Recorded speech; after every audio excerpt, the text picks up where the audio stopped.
Hi, my name is Talia, and I'm a member of the Student Leadership Board here in Seattle, Washington, and I think that remembering the Holocaust is important because the Holocaust is such a critical part of Jewish history, and while it's not the entirety of Jewish history and is only fairly recent Jewish history, it provides a clear example of modern-day anti-Semitism and white supremacy in our world that we really need to learn how to eradicate and prevent from happening in the future. The Holocaust killed so many Jews, and we need to make sure something like this never occurs in the future.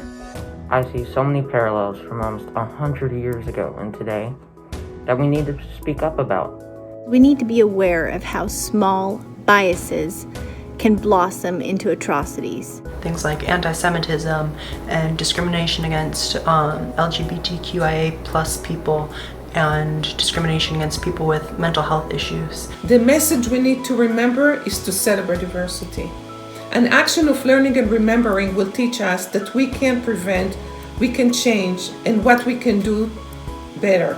This is a lesson of respect, friendship, and one of the hope for the future.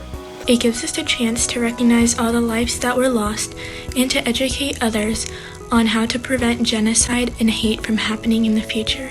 It also reinforces important lessons regarding our moral responsibility to each other. It teaches anyone who learns about it values of compassion, individualism, and trust. To not only keep the memory of its victims alive, but to deepen our understanding of the world we live in, who we are, and what we can become.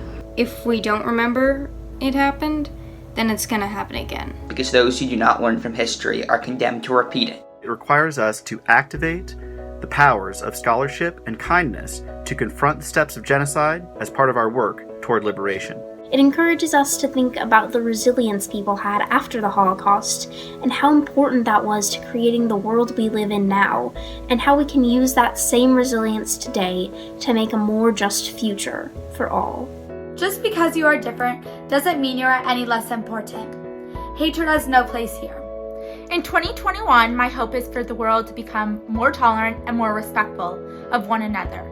Together, we want to become change makers and make the world a better place. We must acknowledge the wrongdoings and the tragedies so that history does not repeat itself. Thank you.